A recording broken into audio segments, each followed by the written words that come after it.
नमस्कार, हरियाणा न्यूज देख रहे हैं आप और मैं हूं आपके साथ हितेंद्र। बुलेटिन का आगाज एक बड़ी खबर के साथ करेंगे क्योंकि हरियाणा का आज बजट पेश किया गया है। साल 2024-25 के लिए 1,89,876.6 करोड़ का बजट पेश किया गया है। बजट में पिछले साल के मुकाबले 11.37% की बढ़ोतरी। बतौर वित्त मंत्री सीएम मनोहर लाल ने यह बजट पेश किया। बजट में कोई नया टैक्स नहीं, गरीब, किसान, मजदूर और महिलाओं पर खास फोकस किया गया है। शिक्षा विभाग के लिए सबसे ज्यादा 21,187 करोड़ रुपए का बजट। स्वास्थ्य क्षेत्र पर 9,589 करोड़ खर्च होंगे, तो गृह विभाग के लिए 6,389 करोड़ जारी होंगे। शहीदों के परिवार को दी जाने वाली अनुदान राशि भी बढ़ाई गई है। 50 लाख की बजाय 1 करोड़ रुपए देने का ऐलान किया गया है, यानी कि सीधे डबल कर दिया गया। किसानों के कर्ज का ब्याज माफ करने की भी घोषणा की गई है। ये बड़ी खबर आपको बता रहे हैं। बजट की महत्वपूर्ण बातें, 31 मई 2024 तक कर्ज जमा कराने पर ब्याज माफ होगा। रोडवेज बसों में सालाना 1000 किलोमीटर मुफ्त यात्रा गरीबों के लिए। हिसार में एविएशन कॉलेज खोला जाएगा। नूह, रोहतक, यमुनानगर में हवाई पट्टी बनाई जाएगी। ये बड़ी खबर आपको बता रहे हैं। आज बजट पेश किया गया। मैं वर्ष 2024-25 के लिए 1,89,876.61 करोड़ रुपए का बजट प्रस्तावित करता हूं, जो 2023-24 के 1,70,490.84 करोड़ रुपए के संशोधित अनुमानों से 11.37% की वृद्धि दर्शाता है। बजट अनुमान 2024-25 में उत्साहजनक राजस्व प्राप्ति और अर्थव्यवस्था की वृद्धि के कारण मुझे कहते हुए खुशी हो रही है कि इस वर्ष के बजट में कोई नया कर प्रस्तावित नहीं है। 1,16,638 करोड़ रुपए की राजस्व प्राप्ति का अनुमान लगाया है, जिसमें 84,551 करोड़ रुपए का कर राजस्व और 9,243 करोड़ रुपए गैर कर राजस्व शामिल है। कर राजस्व प्राप्ति में जीएसटी, वैट, आबकारी और स्टाम्प और पंजीयन शुल्क राजस्व प्राप्ति के प्रमुख स्रोत हैं।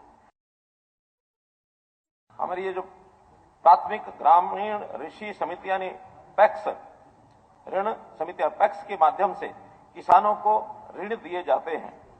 मैं 30 सितंबर 2023 तक लिए गए फसली ऋण पर 31 मई 2024 तक मूलधन का भुगतान करने पर ब्याज व जुर्माने की माफी की घोषणा करता हूं।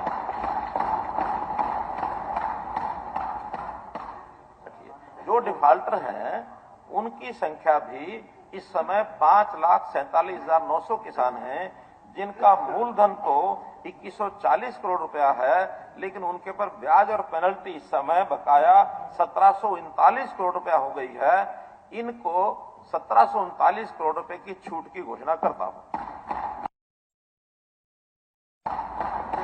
बात कही है, आज एनएसए क्यों लगा दिया शांति प्रिय किसानों पर? आपने आज जो बात हो रही है उस पर चर्चा करेंगे। बजट का सेशन एनएसए मैं पूछ रहा हूं जी, आपने किसानों की बात करें ना, आप मालूम नहीं, किसानों की बात करें, मुझे मालूम नहीं और क्या सोच रखा आपने, क्या नहीं सोच रखा है, लेकिन बजट के बिंदुओं पर बैठे हैं आप बजट के बिंदुओं पर बात करें हुड्डा जी।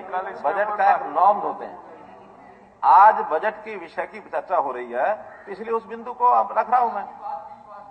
नहीं, किसान की बातें अभी चल रही हैं, किसान की बातें चल रही हैं। किसान जितना प्यारा आपको है उससे ज्यादा प्यारा मेरे को है। मैंने स्वयं अपने हाथ से हल भी चलाया है। मैं किसान हूँ, किसान का बेटा हूँ। आज भले छोटी किसानी मेरी होगी, मैं किसान हूँ, मैं किसान के दर्द को समझता हूँ, मैं किसान के दर्द को समझता हूँ। एक किसान के हित में एक योजना बताई है, वो आपको या तो पच नहीं रही है या आपको मंजूर नहीं है। अपनी अच्छी योजनाओं की सराहना करना सीखें। हरियाणा अंत्योदय परिवहन योजना, एब्रीवेशन में इसका नाम रखा है हैप्पी, की घोषणा करते हुए खुशी हो रही है, जिसमें गरीब परिवारों को हरियाणा रोडवेज की बसों में सालाना 1000 किलोमीटर तक मुफ्त यात्रा का लाभ दिया जाएगा। इस योजना के तहत मुफ्त यात्रा का लाभ 1 लाख रुपए तक की वार्षिक आय वाले 22.89 लाख परिवारों को मिलेगा, जिनमें लगभग 84 लाख लोग शामिल हैं। लाभार्थियों को हरियाणा रोडवेज बसों में मुफ्त यात्रा करने के लिए ई टिकटिंग प्रणाली से जुड़ा एक स्मार्ट कार्ड जारी किया जाएगा। इस योजना पर लगभग 600 करोड़ रुपया खर्च होने का अनुमान है। नई राष्ट्रीय शिक्षा नीति 2020 भारत को एक वैश्विक ज्ञान समाज के विकास के लिए मूलभूत आधार प्रदान करती है। स्कूल शिक्षा के प्रारंभिक वर्षों में सीखने की दक्षता में सुधार नई राष्ट्रीय शिक्षा नीति 2020 के प्रमुख तत्वों में से एक है। निपुण हरियाणा मिशन का उद्देश्य नवीन शिक्षण अध्ययन सामग्री का उपयोग करके सभी छात्रों को ग्रेड 3 तक सक्षम बनाना है। अब तक मिशन को ग्रेड 3 स्तर पर लागू किया गया। मैं शिक्षण 2024-25 में इसमें ग्रेड 4 और 5 को शामिल करके इसका विस्तार करने का प्रस्ताव करता हूं। गुरुग्राम में फ्लाइट सिमुलेटर प्रशिक्षण केंद्र स्थापित हो रहा है, जिससे हरियाणा उड्डयन शिक्षण के केंद्र के रूप में उभरेगा। मैं उड्डयन के सभी तत्वों के साथ उच्च शिक्षा के लिए हिसार में एक उड्डयन महाविद्यालय स्थापित करने का प्रस्ताव करता हूं। यह कॉलेज गुरु जम्बेश्वर विश्वविद्यालय से संबद्ध होगा और महाराजा अग्रसेन हिसार हवाई अड्डे के पास स्थित होगा। मैं सभी सरकारी आदर्श संस्कृत वरिष्ठ माध्यमिक विद्यालयों में चरणबद्ध तरीके से ई लाइब्रेरी स्थापित की जाएगी। पहले चरण में प्रत्येक खंड में ऐसे हर स्कूल को एक बार 25 लाख रुपए की राशि आवंटित की जाएगी। ई पुस्तकालय छात्रों को ज्ञान के भंडार तक पहुंच प्राप्त करने और सीखने के परिणामों में सुधार करने में सक्षम बनाएंगे। सरकार ने 16 जनवरी 2024 को मुफ्त छात्र परीक्षण सुरक्षा योजना का कार्यान्वयन शुरू किया है। यह योजना कक्षा 1 से 12 तक के सभी विद्यालयों के लिए उपलब्ध है, जहां उनके घर से स्कूल की दूरी 1 किलोमीटर से अधिक है।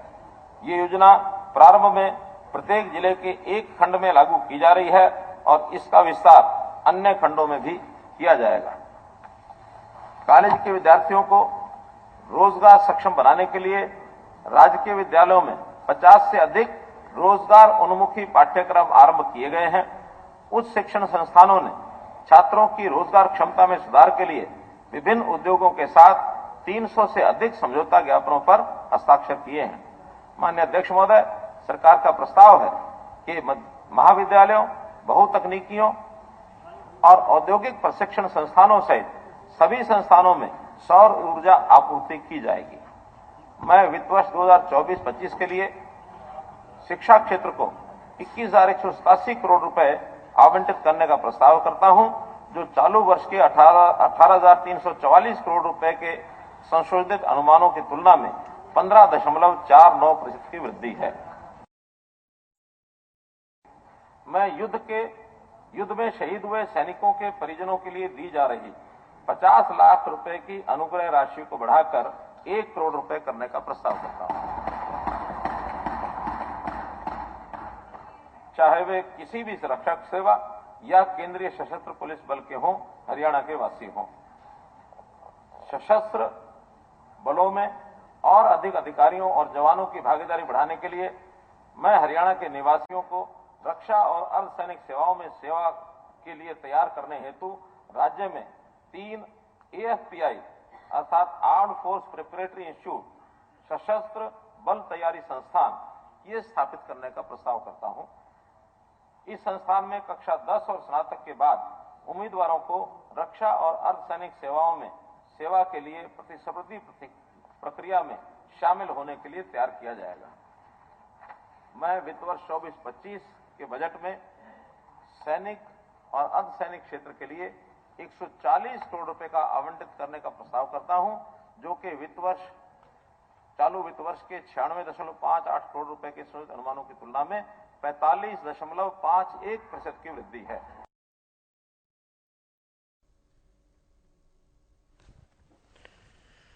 तो 2024-25 का बजट 1,89,876.6 करोड़ का है।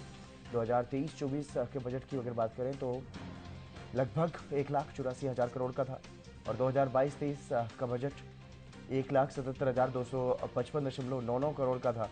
2021-22 का बजट 1,55,645 करोड़ का था और 2020-21 का बजट की अगर बात करें तो अब तक अगर पिछले साल से इस साल के बजट की बात करें तो बढ़ोतरी हुई है 11.37%। राजस्व परिव्यय 1,34,000 से ज़्यादा का और पूंजीगत परिव्यय ये बढ़ोतरी 11.37% की है इस बार के बजट में, अंतरिम बजट में।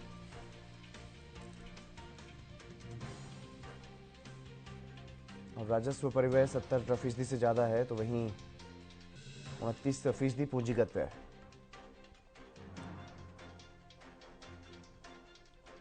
कुल मिलाकर के इस बार के बजट में बढ़ोतरी हुई है 11% से ज्यादा की। कुल बजट 1,89,876.6 करोड़ का है जिसमें बढ़ोतरी 11.37%।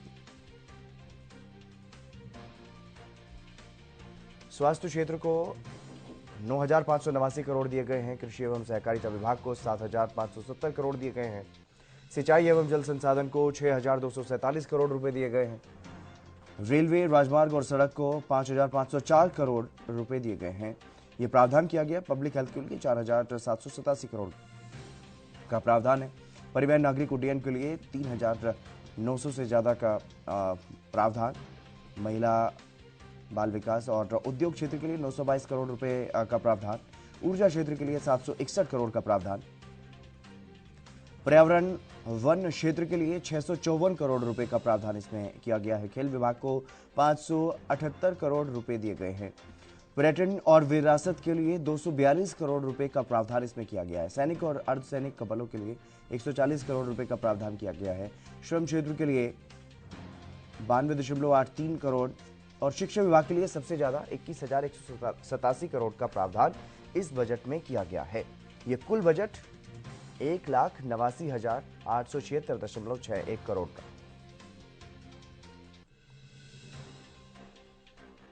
तो बजट में अलग अलग क्षेत्रों के लिए, अलग अलग विभागों के लिए जो प्रावधान किए गए हैं उसके बारे में भी आपको बता रहे हैं। पब्लिक हेल्थ के लिए 4,787 करोड़, परिवहन और नागरिक उड्डयन के लिए 3,993 करोड़, महिला बाल कल्याण विभाग के लिए 1,938 करोड़, उद्योग क्षेत्र के लिए 922 करोड़ रुपए का प्रावधान इस बजट में किया गया है। ऊर्जा क्षेत्र के लिए 761 करोड़ का प्रावधान किया गया है। पर्यावरण वन क्षेत्र 654 और खेल विभाग के लिए 578 करोड़ का प्रावधान किया गया है। पर्यटन और विरासत के लिए 242 करोड़ का प्रावधान किया गया है। सैनिक और अर्धसैनिक बलों के लिए 140 का। हरियाणा के लिए बजट में जो बड़ी बातें रही हैं उसके बारे में आपको बता देते हैं। कोई नया टैक्स नहीं। शहीदों के परिवारों को अब 1 करोड़ रुपए अनुदान राशि, सहायता राशि जो दी जाती है वो 1 करोड़ रुपए कर दी गई है, जो पहले 50 लाख थी। हिसार में एविएशन कॉलेज खोला जाएगा। 400 नई खेल नर्सरियां स्थापित की जाएंगी। वेंचर कैपिटल फंड योजना चालू की जाएगी। किसानों के कर्ज का ब्याज माफ करने की घोषणा भी की गई है। 31 मई 2024 तक अगर कर्ज जमा कराते हैं किसान तो उनका ब्याज और पेनल्टी माफ कर दिया जाएगा। 1000 नए हरित स्टोर खोले जाएंगे। 8 नए राजकीय पशु अस्पताल खुलेंगे। पशुओं के लिए भी ये व्यवस्था की गई है। 18 नए राजकीय पशु औषधालय खोले जाएंगे। ड्रोन निर्माण को बढ़ावा देने के लिए 10 करोड़ का स्टार्टअप फंड। ग्रामीण सफाई कर्मचारियों के स्वीकृत पद 18,580 कर दिए गए हैं। नियमित की गई कॉलोनियों में विकास के लिए 1,000 करोड़ रुपए। शहरी स्वामित्व योजना शुरू की जाएगी। 6 बॉटैनिकल गार्डन स्थापित किए जाएंगे। नए 3 उत्कृष्टता केंद्र स्थापित किए जाएंगे। 60,000 युवाओं को कौशल प्रशिक्षण और रोजगार के अवसर दिए जाएंगे। स्वयं सहायता समूह की 500 महिलाओं को ड्रोन दिए जाएंगे। आजीविका मिशन के तहत 2 लाख महिलाओं को लखपति दीदी बनाने का भी एक विजन। 100 किलोमीटर नई सीवरेज लाइन बिछाने का लक्ष्य है। गरीबों को हरियाणा रोडवेज बसों में सालाना 1000 किलोमीटर की मुफ्त यात्रा। यमुनानगर में 800 मेगावाट के थर्मल पावर प्लांट का निर्माण। नूर रोहतक यमुनानगर में हवाई पट्टी बनेगी। बजट में जिन वर्गों पर फोकस किया गया, गरीब, किसान, मजदूर, महिला, बेरोजगार और दिव्यांग, शिक्षा, स्वास्थ्य, खेल, रेलवे, इंफ्रास्ट्रक्चर, राजमार्ग और पर्यटन, ये वो क्षेत्र हैं जिन पर विशेष फोकस जो है इस बजट में किया गया है। कृषि एवं सहकारिता अब 7,570.77 करोड़ दिए गए हैं। इससे पहले 5,449.26 थे। सेवा क्षेत्र में वृद्धि की गई है 13.5% की। पहले जहां 10,521 करोड़ था तो वहीं अब 11,939 करोड़ से भी ज्यादा का बजट का प्रावधान इस बार रखा गया है। ग्रामीण क्षेत्र में भी 17.11% की वृद्धि की गई है। पहले 6,213 करोड़ से ज्यादा था और शहरी क्षेत्र में भी अब 38% से भी ज्यादा की वृद्धि की गई है। अब जो बजट में प्रावधान किया गया 5,980 करोड़ रुपए का किया गया है। खेल के क्षेत्र में भी इजाफा किया गया है, 33.84% का इजाफा किया गया है। अब 578 करोड़ और 0.18 करोड़ इस बार के बजट में प्रावधान किया गया है। शिक्षा के क्षेत्र में वृद्धि की गई है 15.49%, यानी कि 15.5% तक की वृद्धि जो है वो इस बार की गई है। 21,187 करोड़ इस बार बजट में प्रावधान है।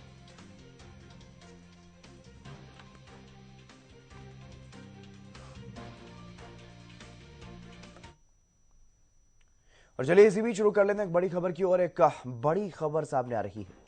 हरियाणा के बजट को लेकर के कैबिनेट मंत्री जेपी दलाल की प्रतिक्रिया सामने आई है।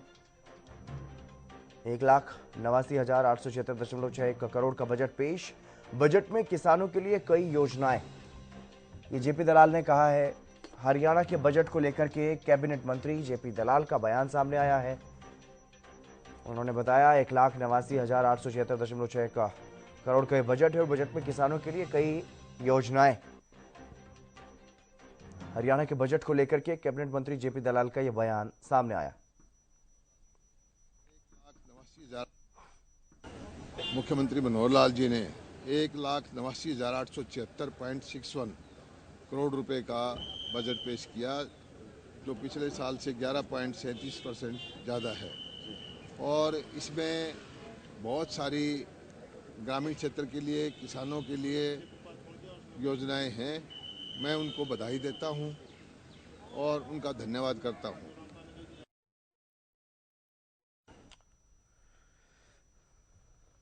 और चलिए इस बुलेटिन में फिलहाल बस इतना ही। नमस्कार।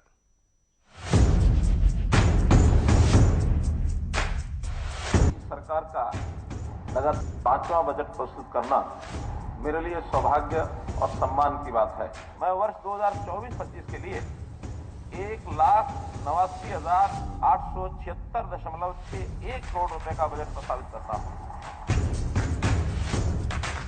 मैंने स्वयं अपने हाथ से हल्दी जलाया है। मैं किसान हूं, किसान का बेटा हूं। आज भले ही छोटी किसानी मेरी होगी, मैं किसान हूं, मैं किसान के दर्द को समझता हूं।